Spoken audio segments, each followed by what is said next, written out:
एक गांव में गोपाल अपनी पत्नी के साथ रहता था। वह बहुत ज़्यादा गरीब था। वह अपने जानवरों को जंगल में चराने जाता और शाम होते ही वापस आ जाया करता था। उस जंगल के पास ही एक कृष्ण भगवान का सुंदर सा मंदिर था।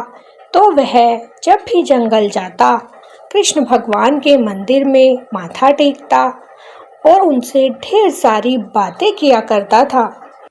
एक दिन गोपाल अपनी पत्नी से बोला, अरे सुमित्रा, मैं जब जंगल में जाता हूँ तो वहाँ एक कृष्ण भगवान का मंदिर है और कृष्ण भगवान को माखन खाना बहुत अच्छा लगता है। तो क्या कल से तुम मुझे थोड़ा सा माखन भगवान के लिए दे दोगी? तो उसकी पत्नी सुमित्रा बोली, हाँ हाँ, मैं आपको माखन तो दे दूंगी, लेकिन आप भगवान के चक्कर में अपने जानवरों को जंगल में मत छोड़ देना। पता लगे कि आप भगवान के पास बैठे हो और आपके जानवर कहीं दूर चले जाए।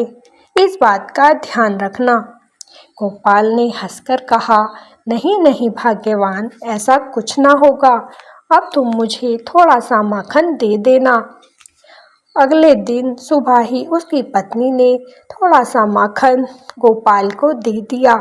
गोपाल रोज की तरह कृष्ण भगवान के मंदिर में रुका और उन्हें माखन का भोग लगाया।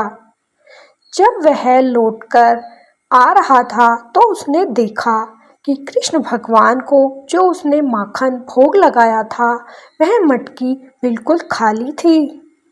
उसे समझ नहीं आया कि ये माखन कहाँ गया। अब तो रोज की तरह वह वहाँ पर माखन रखता और जब वापस आता तो माखन गायब हो जाता था।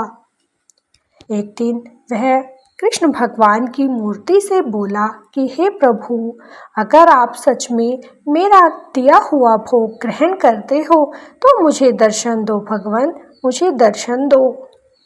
उसका ये भोलापन देखकर कृष्ण भगवान वहाँ पर प्रकट हो गए और गोपाल से बोले, अरे गोपाल, मुझे तुम्हारा लाया हुआ माखन अति प्रिय है, मैं उसे रोज भोग लगा लेता हूँ।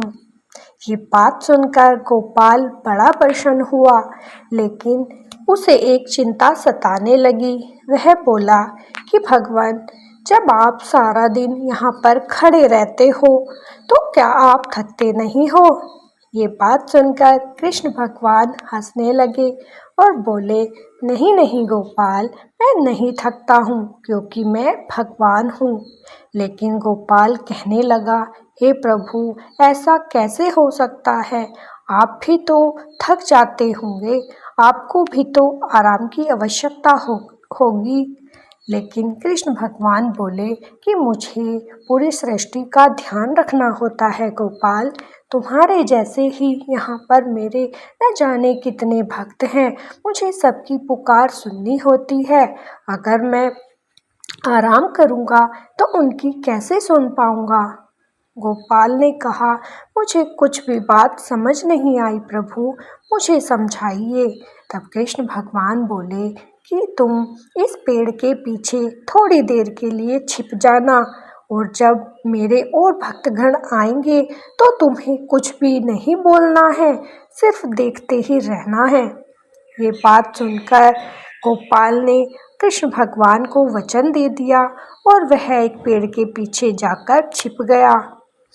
थोड़ी देर बाद ही वहाँ पर एक सेठ आया। वह एक पैसों की पोटली साथ में लेकर आया था। उसने वह पोटली कृष्ण भगवान के पास रखी और बोला, हे प्रभु, मेरा धंधा आपकी कृपा से बहुत अच्छा चल रहा है। आज मुझे आशीर्वाद दीजिए कि मैं दिन दोगुनी और रात चौगुनी उन्नति करूं। वह भगवान से ये बातें कर ही रहा था और बातें करने के बाद वह वहीं पर अपनी पैसों की पोटली भूलकर चला गया। ये सब गोपाल देख रहा था। गोपाल कहना चाहता था कि भाई, तुम्हारी पोटली यहीं पर छूट गई, लेकिन वह कृष्ण भगवान के वचन में बंधा था, इसीलिए उसने कुछ भी नहीं कहा और सब कुछ खड़ा देखता रहा। थोड़ी देर बाद वहाँ एक बहुत ही गरीब व्यक्ति आया और भगवान से बोला, हे प्रभु, मेरे घर में खाने पीने को भी कुछ नहीं बचा है। मेरे बच्चे 2 दिन से भूखे हैं। हे प्रभु, कोई कृपा कर दो, मुझे खाने के लिए कुछ पैसे दे दो। वो आंखें बंद करके प्रभु से ये निवेदन कर ही रहा था कि जब उसने आंखें खोली तो देखा सामने एक पैसों की पोटली भरी है। ये देखकर उसने सोचा कि प्रभु ने मुझे ये पैसों की पोटली दे दी है। वह खुश होकर ये सब गोपाल पेड़ के पीछे से देख रहा था। वो कहना चाहता था, अरे भाई, ये भगवान ने नहीं दी है, ये तो एक आदमी की यहाँ पर छूट गई थी। लेकिन वो वचन से बंधा था, इसीलिए वो चुप रहा और सब कुछ देखता रहा।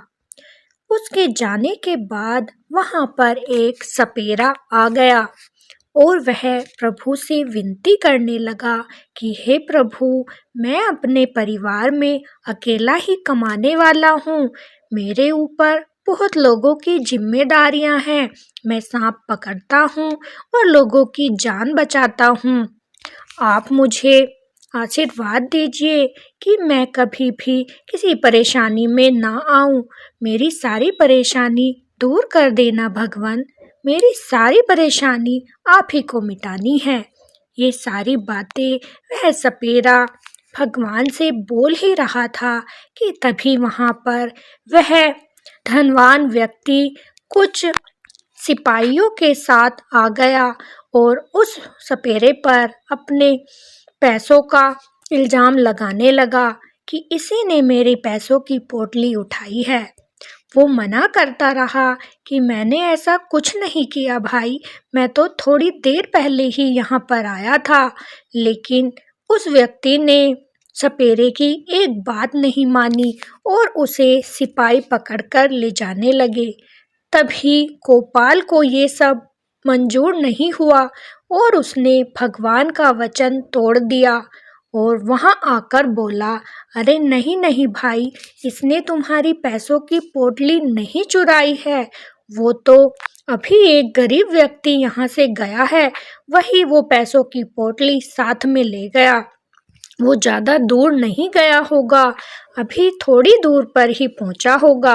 अगर तुम जाओगे तो वो तुम्हें मिल जाएगा। ये बात सुनकर वह धनवान व्यक्ति बोला, क्या तुम सत्य कहते हो? इसने चोरी नहीं की है। गोपाल ने कहा, हाँ हाँ भाई, मैं बिल्कुल सत्य कहता हूँ, मैंने ये सब अपनी आंखों से देखा है।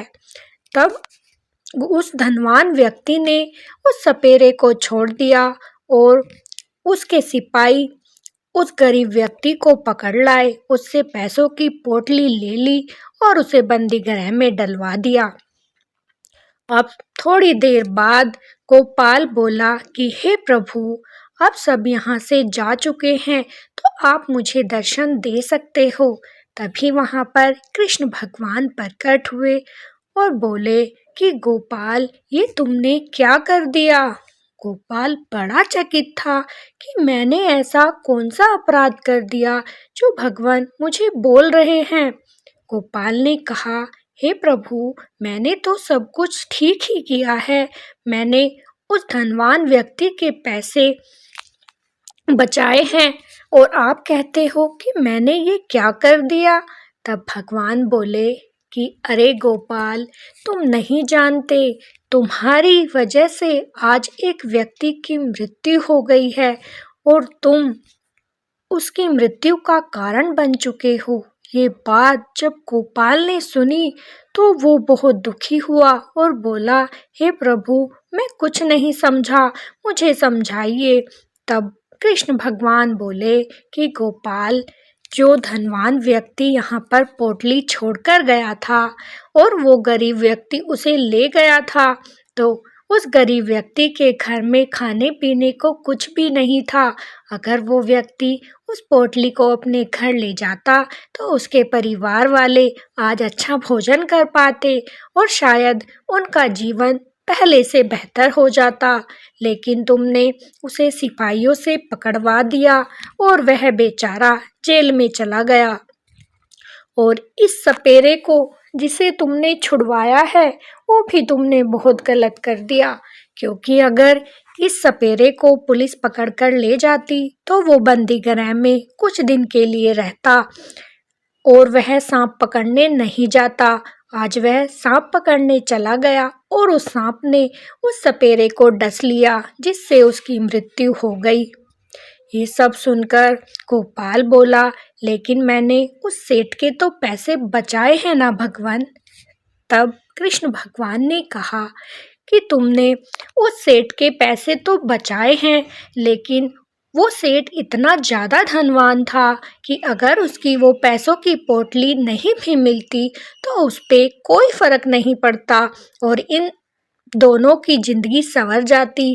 गरीब आदमी थोड़ा धनवान हो जाता और उस सपेरे की मृत्यु भी ना होती। गोपाल ये सब सुनकर बहुत ज़्यादा रोने लगा। कृष्ण भगवान बोले कि तुम रो मत, ये सब तो नियति का खेल है, इसीलिए तुम ज़्यादा दुखी मत हो। लेकिन भगवान जो करता है वो सब अच्छे के लिए ही करता है। भगवान पर कभी भी संदेह नहीं करना चाहिए। अगर आपको हमारी ये कहानी अच्छी लगी हो तो एक लाइक और कमेंट जरूर कीजिएगा। फिर मिलेंगे। राधे।